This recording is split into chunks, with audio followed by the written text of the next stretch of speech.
Our top stories. Government increases its welfare budget. Bridgetown prepares for parliamentary bash and knighthoods to be conferred on 3 cricketers, a report says. Welcome to Nation News for Tuesday, February the 25th, 2014. At Courts, every day we bring affordability, convenience, innovation, and style to over 1 million customers in 11 countries. From homes to communities, we are proud to make a difference in the lives of many across the region. Courts, bringing value home. The House of Assembly has approved emergency funding of $4.5 million for government's social assistance program. That's as a result of increased demands on the public purse and fallout from the country's poor financial state. The supplementary funding will keep the program solvent until the new financial year, beginning in April, and will go toward water, electricity, food, and rent payments for the needy. Barbados' Foreign Minister Maxine McLean has joined other ministers and high officials at the United Nations to launch the International Year of Small Island Developing States, or SIDS. The year is intended to raise the profile of small island nations and the unique problems they face, including the threats from climate change. Senator McLean raised the concerns of rising sea levels at a news conference where she was joined by the Samoan Prime Minister. And that was after UN Secretary General Ban Ki-moon had launched the year formally. This due observance reflects on increasing understanding that we must collectively address the special needs of small island developing states. And it shows a growing appreciation of their progress so far. From Cuba to Jamaica to Timor-Leste, I have seen the power of small island developing states to usher in a more sustainable future. Mr. Ban spoke during a ceremony that included singing, dancing, and storytelling. Bridgetown will be ablaze with color and culture on Friday as celebrations are launched to mark the 375th anniversary of Parliament. A parade of flags of the 53 nations of the Commonwealth will be followed by street presentations. Sharon Christie, chair of the Revitalization of Bridgetown Initiative, says the public has so much to look forward to.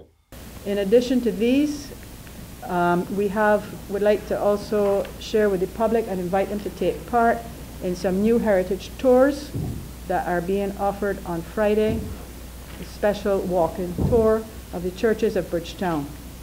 So you can see, even with just these few people, there is going to be a lot of activity going on in Bridgetown from a retail, entertainment, and restaurant angle.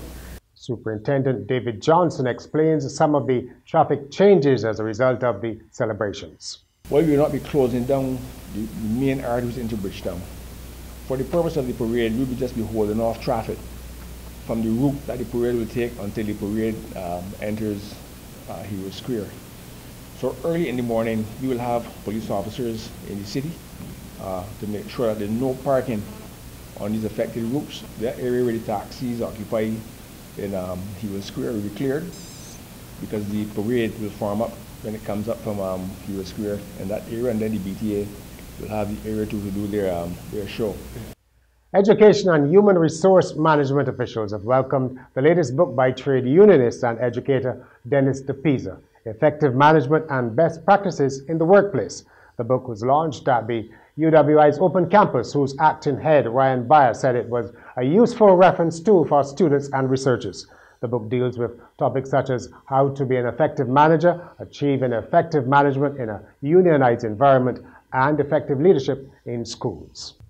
Readers of the Sunday Sun would have been alerted to the G Project, which highlights the contributions Black immigrants have made to the United States. It has the backing of Shirlene McCrae, a second-generation Barbadian and the wife of the new mayor of New York, Bill de Blasio. In this promotional video, Ms. McCrae and children Ciara and Dante trumpet their links to Barbados. Chef Craig Greenwich dished out a taste of Africa this morning at the Government Hill Nursery School. He showed the students how to make traditional African meals with ingredients found here in Barbados.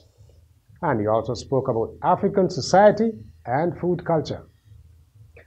And now for a weekly commentary on Nation News. Here's Carol Martindale. For many years, there have been complaints that education is not responding to the needs of changing times and a changing population.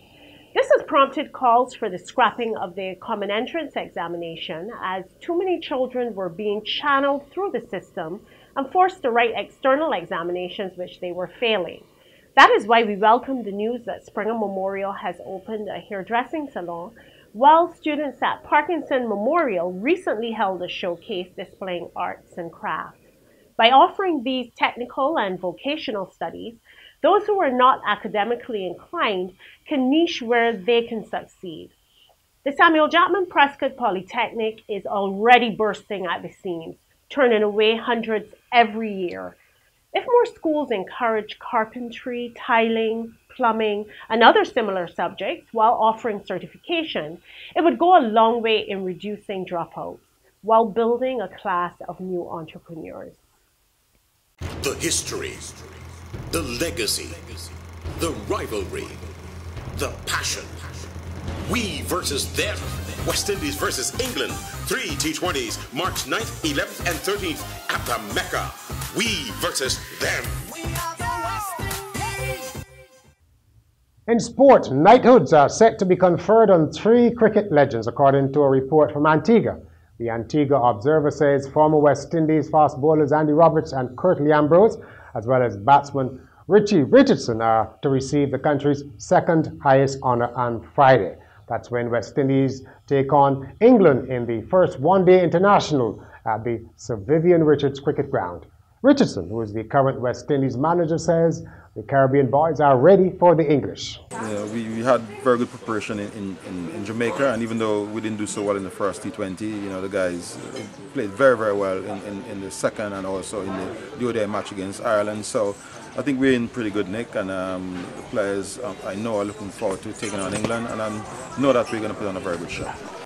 Next on Nation News, a report from Shaka Mayers on the day's action at the National Primary Schools Athletics Championships at the National Stadium. Day 2 of NAPSAT 2014, featuring the Patsy Calendar Zone, opened to a large crowd of screaming kids and parents today at the National Stadium.